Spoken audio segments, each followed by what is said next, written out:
Chapter 1. The Queen Who Won't Bow. The air inside the abandoned cathedral was thick with tension, gunmetal and cigar smoke swirling in the stale air like ghosts of the past. Sunlight filtered through cracked stained glass windows, casting blood-red hues over the gathered Mafia clans. At the center of it all, sitting like a king on a throne of fear, was Ares Valente. Clad in a custom black suit, gold rings glinting against tattooed fingers, Ares looked more like a sin-made flesh than a man. He exuded danger with a crooked smile and the sharp gaze of someone who's killed for less than a bad joke. To his right stood Lucien Kale, second in command, ruthless, refined, and as unbending as steel. He didn't wear suits like Ares did. Lucien wore black turtlenecks, gloves, and a permanent scowl. His presence was cold, precise, and lethal. His dark eyes flicked around the room like knives seeking targets. Tonight's deal was a power play: money, territory, and dominance. Ares had already ordered Lucien to take a back seat and look pretty. Lucien had laughed in his face. Now, as the negotiation heated up and one of the rival leaders insulted Ares with a smirk, Lucien did the unthinkable. He stepped forward. "I don't care what the king says," Lucien spoke with that calm fury that made grown men sweat. "We're not giving up Zone 9. Not to these rats." The room went still. Ares didn't say a word. His head tilted slightly, expression unreadable. The rival Mafia leader, a fool named Matteo, barked a laugh. "Seems like your queen's got a tongue on him." That was a mistake. In the blink of an eye, Lucien's gun was out, pointed directly at Matteo's head. "I'm not his queen," Lucien said flatly. "I'm his knife." Click, safety off. Before blood could be spilled, Ares rose, calm and amused. "Lucien," he drawled, voice smooth like aged whiskey, "disobeying me again, love?" Lucien turned his gun on Ares. A collective gasp echoed. Fingers twitched toward triggers. Even Matteo shut up. Ares' guards moved, but Ares raised a hand. Lucien's eyes were fire, voice low. "Flirt again, and I'll shoot your other kneecap." For a beat, silence reigned. Then, Ares laughed. Not a chuckle, not mockery. A low, deep, satisfied laugh that echoed off the walls like thunder. "Darling," Ares said, stepping closer, until the gun barrel pressed against his chest, "you'll make such a fine queen." Lucien's eyes narrowed dangerously. "Try me." Ares leaned in just an inch from Lucien's face and whispered, "Every king needs a crown. You're fire and thorns. I want you anyway." Lucien's hand trembled slightly, but not out of fear. Out of rage. The moment was interrupted by a gunshot, Matteo's head exploding across the marble floor. Ares' smile dropped like a blade. "You insulted him. I warned you." Lucien didn't flinch as blood sprayed near his boots. He holstered his gun with a huff and walked out without looking back. The room remained frozen as Ares watched Lucien's retreating form with something almost reverent in his gaze. Later that night, Lucien returned to his apartment, peeling off his gloves and coat. On his kitchen table sat a crystal vase filled with blood-red roses. A single note tucked within. "For the only one I'd ever kneel for, A.V." Lucien stared for a long moment, before scoffing and tossing the note in the trash. But he didn't throw away the roses. He placed them on the windowsill and left them there. Chapter 2. The Fire Beneath His Skin. They came for him at night. A coordinated ambush, fast, brutal, and aimed with precision. Bullets rained from rooftops as Lucien Kale exited a warehouse after a raid. His instincts screamed, but even he couldn't outrun 20 trained assassins. He took down 6, maybe 7. The last one got lucky. A single shot pierced his side, ripping through flesh and bone, and the world tilted on its axis as Lucien crumpled into darkness. When Lucien woke next, everything smelled wrong. The room was dimly lit by flickering candles, soft fabric beneath his back, faint hum of classical music in the background.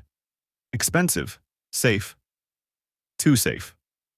He blinked, heavy-lidded, mind sluggish, until a shadow moved across his vision. Ares. Sitting beside the bed in a rumpled shirt, blood on his sleeves rolled up, eyes hollow with rage barely held at bay. "You're awake," Ares whispered, but his voice cracked mid-sentence. Lucian winced. "You look like shit." Ares barked a short, humorless laugh, then leaned forward, resting his forehead briefly against Lucien's hand. "Don't ever do that again." Lucien tried to sit up, but pain lanced through his abdomen. "Where are we?" "My estate, the penthouse wing." Lucien's eyes narrowed. "I told you not to bring me here." "You were bleeding out, Lucien," Ares snapped. "Forgive me for not letting you die on some filthy alley floor." Lucien rolled his eyes, but there was no bite to it.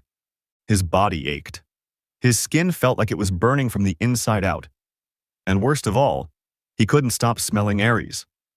Not seeing him, smelling him. It was maddening. "You've been out for 3 days, Ares said, eyes scanning his face like a map he'd memorized. "Fever spiked yesterday. Then your scent changed." Lucien froze. "What?" Ares didn't answer right away. Instead, he got up, crossed to the nearby liquor cabinet, poured himself a glass of whiskey, and downed it in one go. "There are only 1,000 of them in the world," he said, voice soft but steady. "Mail carriers." Lucien stared. Ares turned, gaze burning now. "You're one of them." "No." Lucien's voice was low, deadly. "I'm not." "You are," Ares cut in. "I know the signs. I've smelled it before. Your heat is starting, Lucien. You can't lie to your own biology." Lucien gritted his teeth, rage clawing up his throat. "That's impossible. I ran tests, DNA, blood work, hormone levels. Everything confirms it. You're a carrier, and you're going into your first heat." Ares stepped forward. "You need to be somewhere safe." Lucien snarled, trying to get up again, but collapsed with a gasp. His body felt wrong. Overheated, sensitive, every sound too loud, every scent too sharp, except Ares. His scent was grounding, addictive. Lucien hated it. "You planned this," he hissed. "Don't insult me," Ares said, jaw tight. "I would never hurt you like that." "Why are you even here?" Lucien asked bitterly. Ares leaned closer, and for once the teasing smile was gone. "Because when I found your body covered in blood, I thought I'd lost you. And I realized something." "What?" "I can rule the world, kill kings, burn empires. But if I lose you, none of it means a damn thing." Lucien stared at him. "You're insane." Ares smiled faintly. "Only about you." Then the fever surged again, making Lucien tremble. He clutched the sheets, panting, throat dry. "It's getting worse," he muttered. "I know," Ares said, voice low. Lucien looked up, eyes fierce but uncertain. "Then leave, before I lose control." Ares didn't move. Not a chance. Lucien's eyes darkened. "You want me to beg?" "No." Ares stepped back. "I want you to trust me." Lucien looked away. "Then don't touch me." "I won't," Ares promised. "Not until you ask." He turned, heading toward the door. Lucien's voice stopped him cold. "You'll stay outside the room?" Ares didn't turn around. "No, I'll stay right here." Lucien didn't argue. His body was betraying him, his instincts screaming for something he didn't want to admit. But as his skin burned hotter and his scent thickened with pheromones, he knew this was only the beginning. He was becoming something else. Something rare. Something wanted. And Ares Valente, the most dangerous man in the world, looked at him not with conquest in his eyes, but devotion. Lucien closed his eyes, and the fire inside him grew. Chapter 3. Heat like a storm. The storm didn't arrive with thunder. It came in waves of unbearable need. Lucien lay curled in silken sheets that clung to his sweat-slicked skin, breath hitching with every pulse of heat. His body was foreign, strange and hungry in a way that terrified him. It had been hours since the first signs, hours of fighting something deep and primal. And losing. The safe house Ares had relocated him to was high in the mountains, secluded, fortified, and quiet. There were no guards, no servants, just Ares. Always him. The scent of pine wood and ash hung in the air, but none of it masked the one scent that tormented him. Ares. Lucian could smell him in the hall, on the other side of the wall. Every inhale dragged the scent deeper into his lungs, fanning the fire beneath his skin. Sharp, warm, masculine, familiar, needed. He clawed at the sheets. "Get a grip, Kale," he hissed. His hips bucked without permission, his thighs trembling, body burning. His scent filled the air, sweet, thick, desperate. He wanted to scream. His body wasn't his own anymore. It was aching, pulsing, demanding only one thing. Ares. And Ares knew. The door creaked open, but Lucian didn't move. He didn't need to look. The scent hit him instantly, stronger now, almost suffocating. "You're still fighting it," Ares said softly, stepping inside. Lucian turned his face away, jaw clenched. "Leave. I promised I wouldn't touch you unless you begged. Then don't tempt me." Ares chuckled, low and teasing, but beneath it was something softer. "You're trembling. Go." But his voice lacked venom now. Ares walked closer. The mattress dipped slightly as he sat on the edge, not touching, not even brushing against Lucian's body. "I can smell your need," Ares whispered, voice like velvet and sin. "You're drowning in it." Lucian's fingers twisted in the sheets. "I'm not yours." "No," Ares agreed, "but your body wants to be." Lucian bared his teeth. "I will shoot you." Ares leaned closer, lips near his ear, breath warm against flushed skin. "You can barely lift your head, love. I think the only thing you'll be shooting tonight is heat." Lucian hissed through his teeth. "You arrogant bastard. I told you," Ares cut him off gently. "I won't cross the line. You want me? Say it. Beg, and I'll make it better for you." Lucian let out a guttural growl, writhing in place. Every movement of the sheet against his skin was torture. His thighs clenched, his back arched. But still, he resisted. "I'd rather die," he whispered hoarsely. Ares stood slowly, brushing fingers through Lucian's damp hair with feather-like care. "You're strong, fierce, and stubborn." His voice dropped lower. "That's why I want you. That's why I love you." Lucian flinched at that word. "Don't say that. It's the truth." Silence stretched. Lucian's breath hitched. His body was shaking. A war between instinct and pride waged inside him. Ares turned to leave. That's when it happened. So quiet it almost didn't exist. A single breathless word that broke through the silence like lightning through glass. "Please?" Ares froze. He turned back slowly, eyes dark with hunger, but gentled with restraint. Lucian's fists were clenched, jaw tight, but his eyes glistened. Defeated, desperate, vulnerable.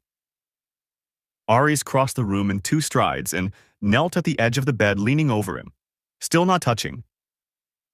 "I need to hear it again," he whispered. "Not because I don't believe you, but because you deserve to say it without shame."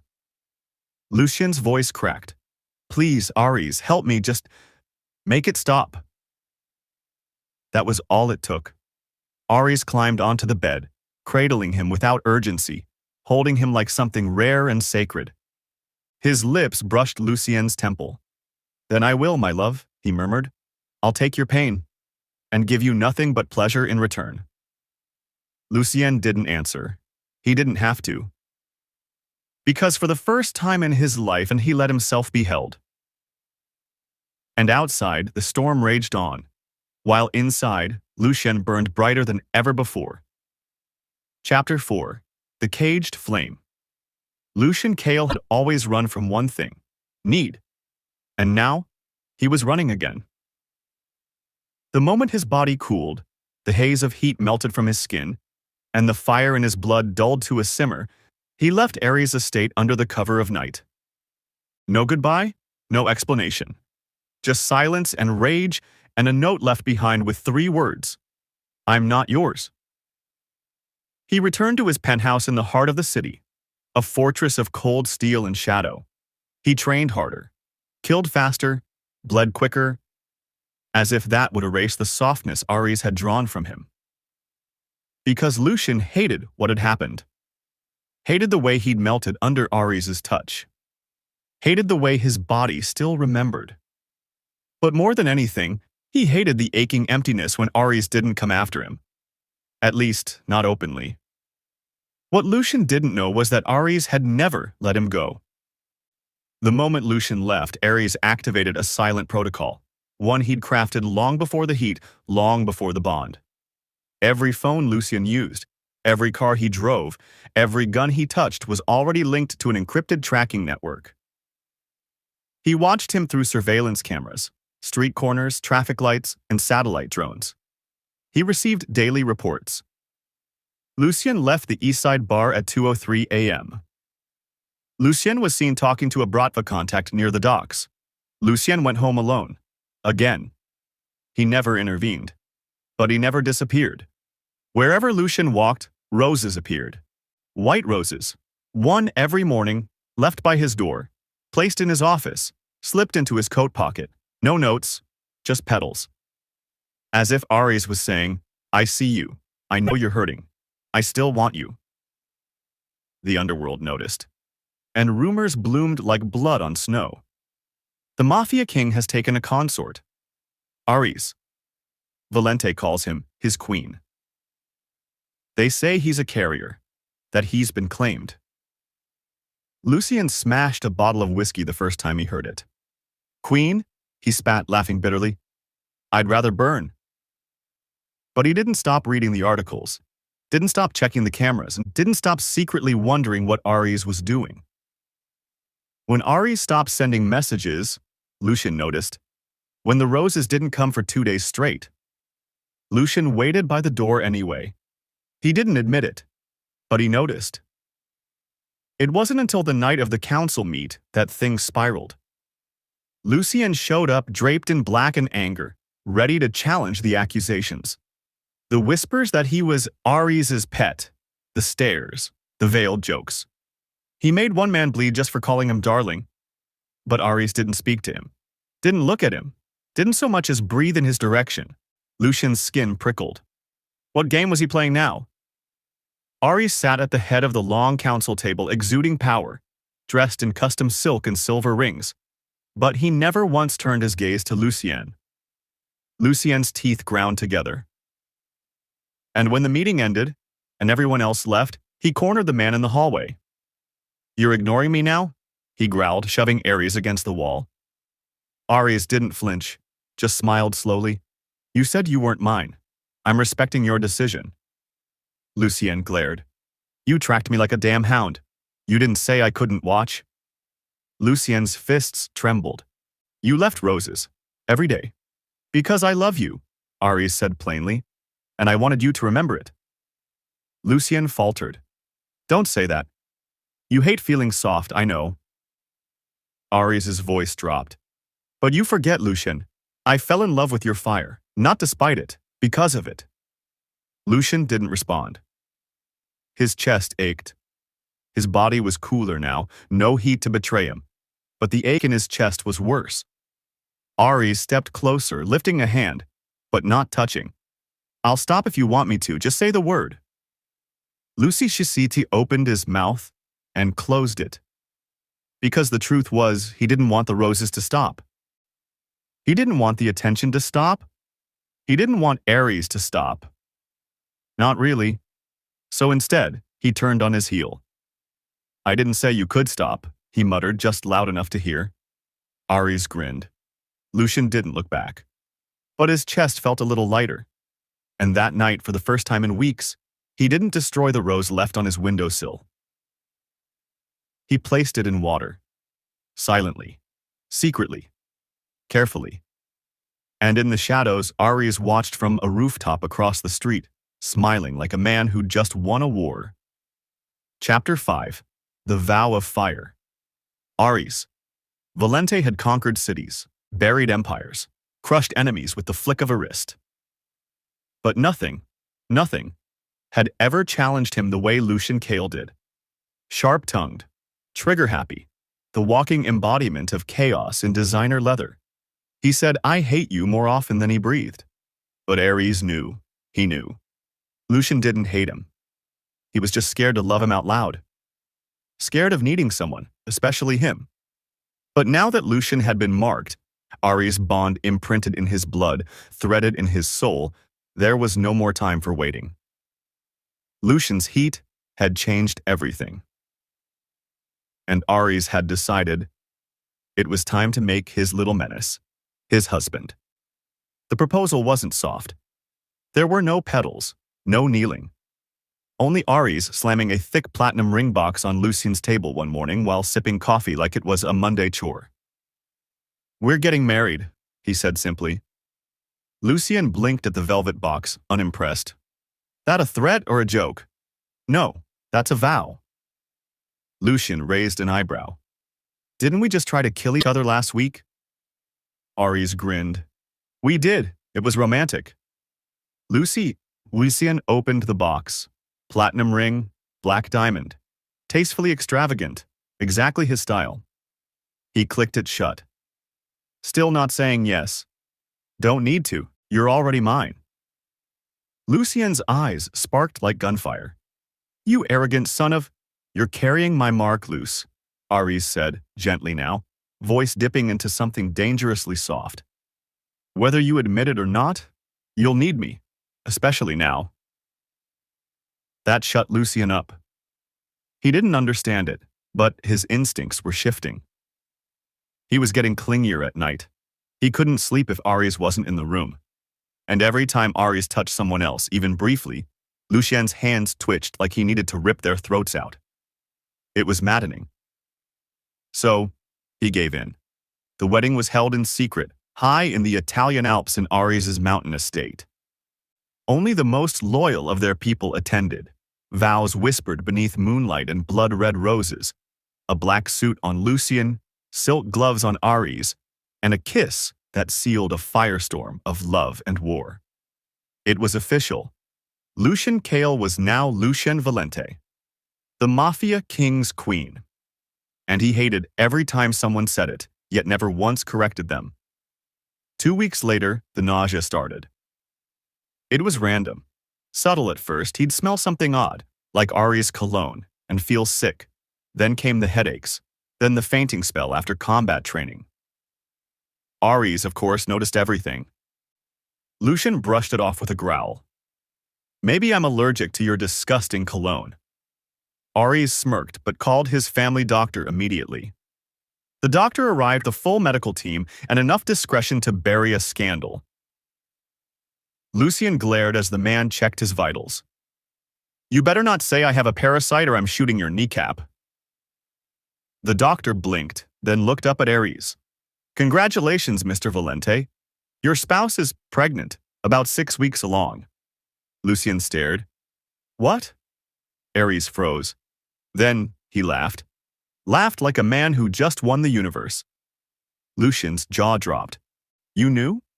"I had a feeling," Ares said, beaming. "You've been glowing."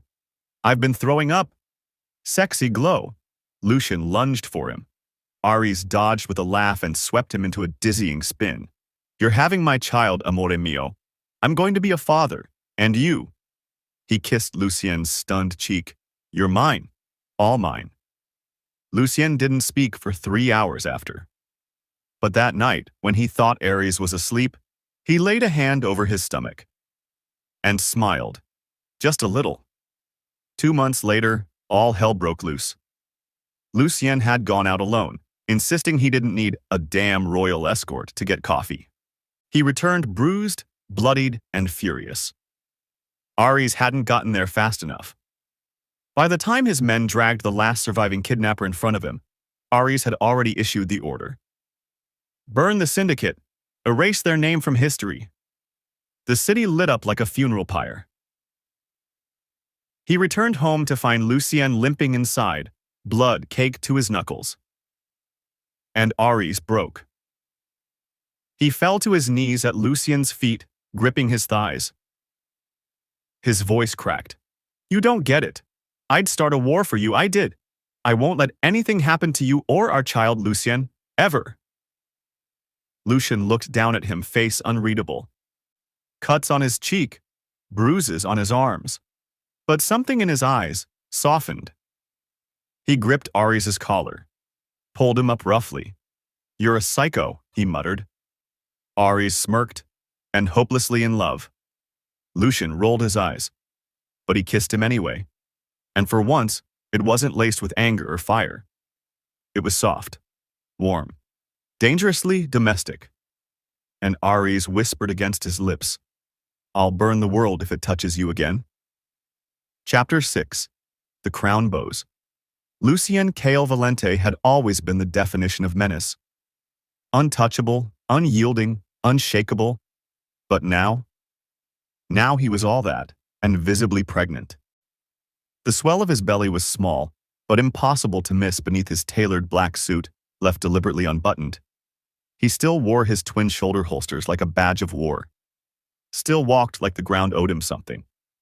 But the change was there. Not in weakness. In presence. In aura. Like he wasn't just carrying the Mafia king's air. He was becoming something greater than every king, every warlord, every crown. A force. But he was also moody as hell. I swear, if you breathe like that one more time, Lucien snapped at Aries one morning, shoving a pillow at his face, I will smother you and blame hormones. Aries, used to the temper by now, chuckled and pulled him close instead. You're glowing again. I'm sweating, not glowing. You're perfect. I hate you. I love you more. Lucien scowled but didn't pull away from Aries' arms. If anything, he leaned in closer. The underworld had gone quiet for a time after Lucien's kidnapping and the fiery destruction of an entire rival syndicate. But peace never lasted long.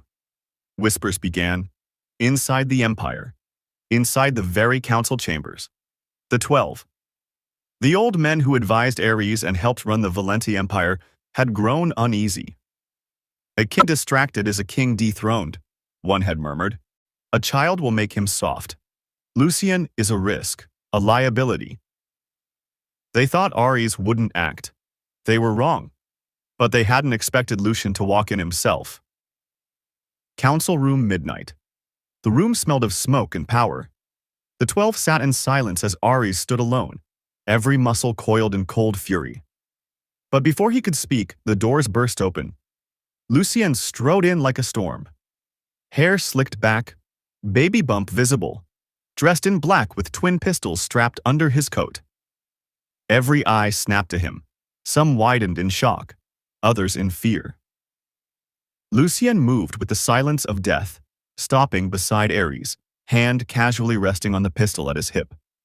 He smiled, but it didn't reach his eyes. Did I just hear someone call me a liability? No one spoke. Lucien's voice dropped to a whisper laced in venom. Touch him again. Threaten him once more. I'll make your death look like mercy. The oldest councilman tried to speak. Lucien? But Lucien pulled the pistol and fired just beside his head, the bullet lodging into the marble behind him. He didn't even flinch. I'm not the queen because I'm pregnant, Lucien growled. I'm the queen because I chose not to take this empire for myself. Ares stood beside him, calm, until he did the unthinkable. He dropped to one knee, head bowed, hands folded, in front of every elder, every kingmaker, and said loud and clear, I may be the king who rules this empire, but my queen rules me. The room froze. Lucien's eyes widened. Ares, get the hell up! No. Ares looked up at him, adoration burning behind those obsidian eyes. Let them see. Let them all understand. You're not my weakness, Lucien. You're my crown. Lucien's lips parted. For once, words failed him. And when Ares rose, Lucien punched him in the arm. Hard. You're a dramatic bastard, he muttered. Ares smirked, and hopelessly in love. Lucien rolled his eyes, but slid his fingers through Ares, and didn't let go. Later that night, as they lay in bed, the Empire no longer dared to whisper. Lucien rested a hand over his belly, eyes soft as Ares traced gentle circles over his skin. You bowed to me, Lucian mumbled. Ares smiled. I'd kneel 1,000 times. You're disgusting. You're glowing again. Lucian huffed and kissed him. Not out of war, not out of heat, but out of love. And Ares, holding his queen and his heir, smiled into the night. The empire belonged to them now, and no one dared to challenge the throne ever again. Epilogue: The Heir of Fire and Roses. 3 years later, the Valenti estate no longer echoed with only gunfire and orders. Now it echoed with laughter, tiny feet running across marble floors, crayons on million-dollar furniture, shouts of "Papa," "Dada," and every corner smelled faintly of roses. In the heart of the empire, the most feared couple in the underworld had been brought to their knees by a toddler. "Caspian, put that down before you blow up the East Wing," Lucian hissed, snatching the small, blinking detonator out of the chubby hands of their son. Caspian Valente Kyle blinked up at him with wide honey-brown eyes, the exact shade of Lucien's. His inky black curls were wild, and he had Ares's pout down to perfection. "I was just playing Mafia," he protested with a cherubic grin. Lucian pinched the bridge of his nose. "You're 3. Caspian beamed. "And I'm the heir, Papa. Uncle Enzo said so." Lucian was about to respond when a voice interrupted, smooth as silk and laced with amusement. "He's not wrong." Lucian turned, already glaring. Ares stood leaning against the doorframe, sleeves rolled up, a bouquet of white roses in one hand and a toy gun in the other. "For our prince," he said, handing the plastic gun to Caspian, who squealed and ran off yelling, "Pew pew," toward the courtyard. Lucian crossed his arms. "You know what he tried to detonate 5 minutes ago?" Ares grinned. "His father's legacy." Lucian narrowed his eyes. "You're ridiculous." "And hopelessly in love," Ares whispered, pulling Lucian into a kiss, hand resting on the small of his back. Lucian sighed, sinking into him for a moment before murmuring, "He bit the ambassador's son last week." Ares chuckled. "I'm so proud." Lucian smacked him. "You're the worst father." "I gave him roses after his first kill," Ares reminded proudly. "You can't beat that." "He killed a scorpion in the garden. It was deadly." Lucian tried to stay mad, but Ares had always known how to make him melt. Even now, after years and a child and an empire ruled between them, Ares still looked at him like he hung the stars. Lucian tugged Ares's collar, drawing him close again. "I hate you," he muttered, lips brushing against Ares's. Ares smiled. "I love you more."